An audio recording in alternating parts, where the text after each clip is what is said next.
where I've dropped a bundle of money on those CDs to get all those. I love this movie soundtracks and all the outtakes. But please welcome, to talk about A Boy from Tupelo, not me, another boy, Ernst Jorgensen.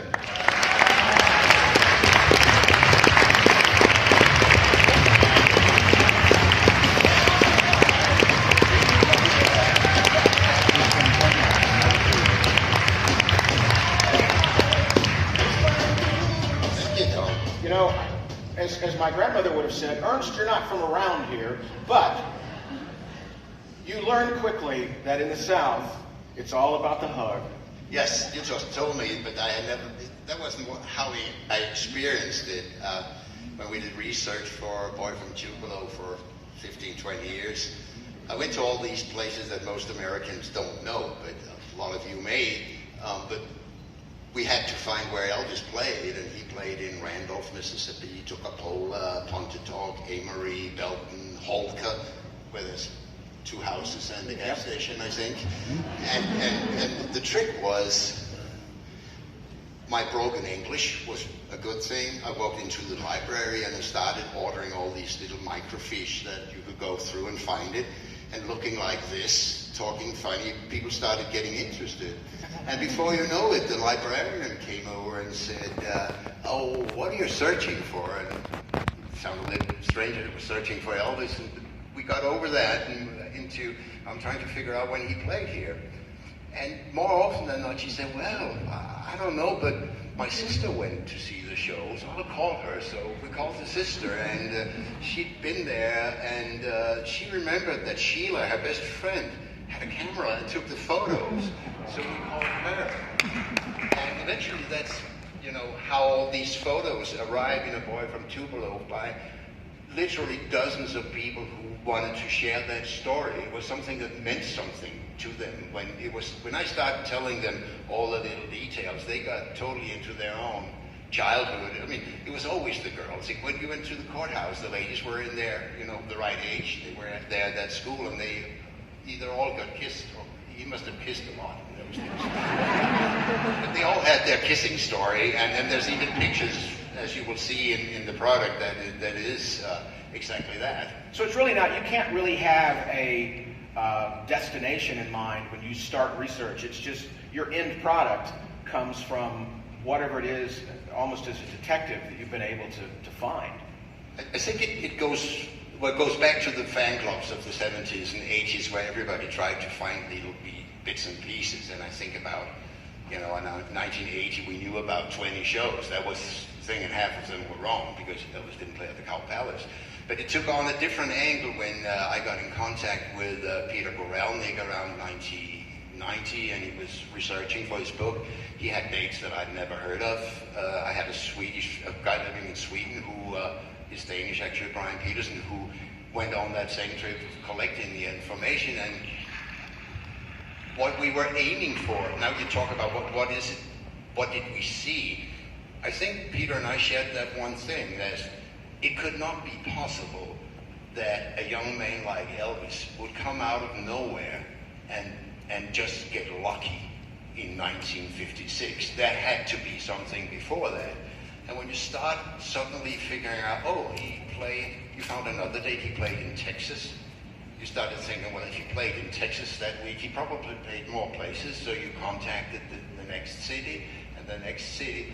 And then the whole story, which is the basic story of A Boy from Tupelo, and one of the things that we really feel that we need to do again is explain in detail the story of Elvis Presley, because the world at large tend to make it shorter and shorter until you only know that he made Hound Dog and Burning Love, and that was it. Yeah. So from a record company or writer's point of view, it's always going back, retell the story, because otherwise our history, and it's on a much larger scale than just music, it gets forgotten, it gets simplified until you can't understand what it was all about.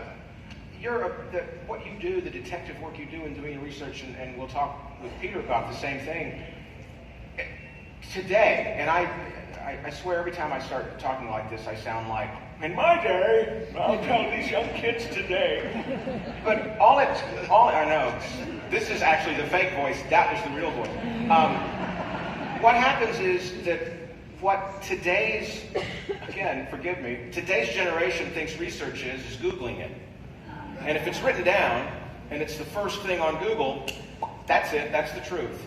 And what happens is, a bad piece of information gets put out in 1971, and it just gets regenerated, and there's no way to go back to the original source, and that false piece of information, history is written by the winners. It's written by the people that were able to get, and so I think what you do is not only so important, that makes it even more difficult, because you're having to disprove something that stands as a fact that's not even proven itself. Oh, it can be taken even further. Suddenly there's this wonderful color picture of Elvis from 1955. It's just not a color picture, it's just some very smart guy working Photoshop and putting it out there. Mm-hmm. And I don't think I can always judge it to the general person. They cannot judge it. So if they put the wrong colors on, we are going to believe it's the right colors. With audio, it's easier for us, because most of us in this room can tell when something is not Elvis, although somebody else tries to tell us it is. I've been on hard copy and other places up against people who say, "Oh, this is Elvis." No, we know how Elvis sounds, right? But one of the things that going back to your part of the world, the boy from Tupelo. Yes, Lee County, yes. Okay. In that area, I had a few missing show days, and one of them was in nearby Amory, where he played with, I knew he had played there because Carl Perkins always told this story about he and Johnny Cash and Elvis playing there. So I drive into the library, do the usual thing, can't find the date in the newspaper because it's not in the newspaper. Eventually the librarian comes over and says, "What are you doing?" And I tell her, and she said, "Well, my husband knows when Elvis played it." "Okay, why is that?" "Oh, he played basketball." And I was like, I didn't really connect. But it turned out that he was pretty good at basketball, and it had been part of his brilliant youth. So he had noted all the games he played. And his story was very simple, was that he'd come back from a show, they had to go back to where their home base was. They couldn't get in the dressing rooms because Elvis was there. And he had 2 dates for away games that month. One of them was easy to rule out because he played in Sweetwater. The other one was a date. I mean, stories like that, this is how you found those stories. Sometimes you had to go back, call somebody 3 months later. Sometimes they'd actually gone out and did all the research, and all the girls from that show, they had talked together, and you got a whole list of who to call. There's such important pieces of history out that people have in their possession that they don't know about. You go into an office or something and get it started, get the quest started, but do you ever just go to newspapers and, do you put out blind ads and just say, "We are looking for anything about Elvis in this area in the 50s"? Have you ever done that? Well, ads would have been too expensive for this, but I have a friend who lives in Baton Rouge who, for a very small amount of money, actually called the newspapers in Arkansas and Mississippi and Louisiana and tried to get the local writer enthused about it. Right. That's how we found the date of the show in Pine Bluff, where eventually the lady called back and said, "Well, I know the date." And I had to always, people really want to tell you the truth, whether they know it or not sometimes. So I had to say, "Well, how do you know it?" "Oh, it's in my diary." It was one of these girls back in the 50s who noted duly in their diary what they were doing. He said, "Well, what does it say?" He says, "There was a young man at the school on Monday. His name was Elvis Presley. He was awful." That's the name of the next box set, actually. He was awful. What have you been the most surprised about? Now, you've got the information, the black and white information that you found, but what have you been the most surprised about finding for this A Boy from Tupelo box set, audio-wise? That's a sad story, because some of you know that it came out as a very big book 5 years ago, and I was so proud when it came out, and I had just received my copy, and somebody said, "Well, could you please go on YouTube and take this?" Remember, on the front of it, it says the complete recordings.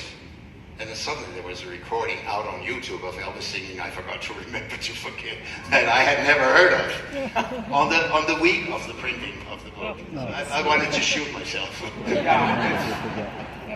We did a documentary series at Turner, 7 hours, 7 episode documentary series that we spent a lot of money on, $5 million actually, and and my boss wanted to call it "The History of Hollywood." Moguls and movie stars, the history of Hollywood. And I knew the history has to include everything. I changed it to a history of Hollywood. This is our version of what we thought was important. You may think something else is important. Right. So it's always difficult when you call something the complete. Somebody's just dying to disprove you. And that's why we didn't call this one "The Boy from Tupelo." Because as long as we called it "A Boy from Tupelo," this man could connect to it and I'd get my chance to talk to you. Well, "A Boy," even to me, it even makes it sound more just amazing of what happened. It was this little kid. The thing that gets me the most when I listen to these, especially I love the stuff in the studio with Sam talking, and listen to it on headphones, is you listen to all those guys in the studio, and you just think they have no idea what's about to happen for the next 60 years. They just have no idea. You hear the innocence, and Elvis is just so Southern in this box too. I think it's amazing. It's fun to hear. It's like when nobody ever asked me why it's called "The Boy from Tupelo." Why? That was my next question. See, I got the idea actually from a song that I suddenly heard on the radio and subsequently bought. "The Boy from Tupelo, he's the king and he should know." And it's the most gorgeous song, and it's written and performed by Emmylou Harris, and I just stole the title from him. Don't tell James Burton he knows Emmylou Harris. Correct me if I'm wrong, but and you will. In the 50s, the Sun songs come out on disc. Then they take some of those Sun masters, and those are put on some RCA releases. But it really wasn't until the 70s when the Sun sessions came out on RCA with that kind of cartoon cover of Elvis playing guitar that they were really all kind of put together for the first time. And released to the general public. Am I right or wrong in my memory? Yeah, I think so, but I think that a lot of young Americans, probably even in Europe, remember in Europe these recordings, in England they came out at the time, everywhere else it came out later, in the late 50s or 60s. But in America it was the two albums that were released while Elvis was in the army, the two that RCA and the Colonel compiled. They were just 10-track albums for LP fans only, and A Date with Elvis. And to most Elvis fans in America, that's when they heard them. Mm-hmm. That's the first album releases that there were. But it's been a process, and you can say it's been a slower process than maybe it should have been in restoring the whole thing. It wasn't until some years ago we figured out that the "That's All Right Mama" we all been listening to ever since whatever record we bought was the tape that RCA used for production of their single and subsequently for later releases. But when the tapes came in from Sam Phillips, quite a few were actually missing, so they didn't even get a tape. They thought they sounded a little thin, so they added reverb. The version that most of us know of, "That's All Right," has more reverb than the original Sun single. That is obviously put right in this compilation. But there's all these little things of restoration. RCA never got the master of Blue Moon of Kentucky, "I Don't Care If the Sun Don't Shine," "Little Cow Blues," "You're a Heartbreaker." And in some instances, my poor engineer Sebastian has sat there and pieced it together of 7, 9, 11 little bits and pieces to get something that is as close as we could ever get to what it would have sounded like if we had had the tape. Yeah, and Tomorrow Night is an example of RCA getting a Sun song and adding so much stuff to it.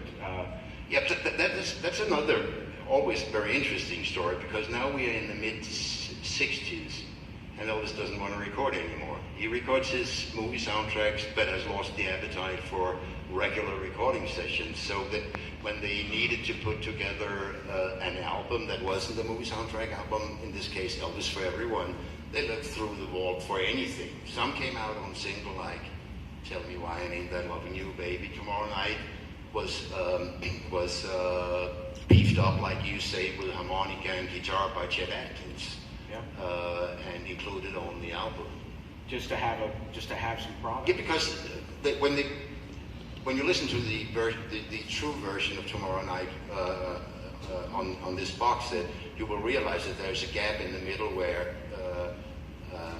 Scotty Moore just plucks along, when it's supposed to be some kind of solo. So it was like an unfinished recording. If you remember the whole idea of Sam, he loved Elvis singing ballads. Back then he had no chance of competing with the Dean Martis, you know, and all the big stars of the day, like even country stars like Eddie Arnold. So he knew that he couldn't release anything Elvis singing ballads.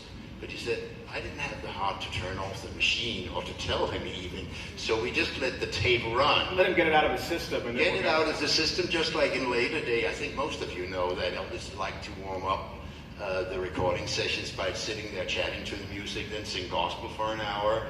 And then when the movie director had pulled out half of his hair, eventually he would start recording.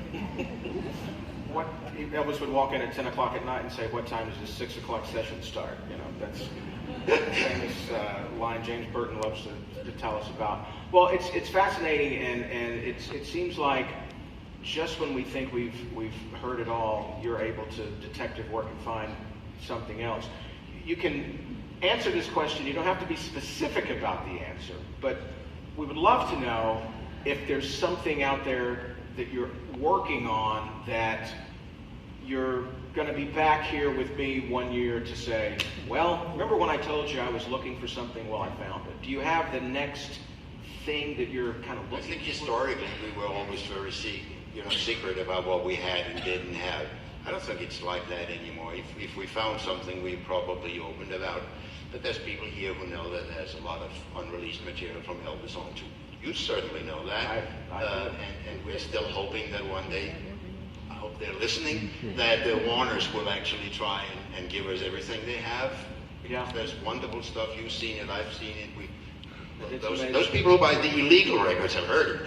Yeah. But that's a lot of great stuff there. It's wonderful stuff, and what you could do in mastering that, and not only with audio but with visuals, would just be so wonderful to have, because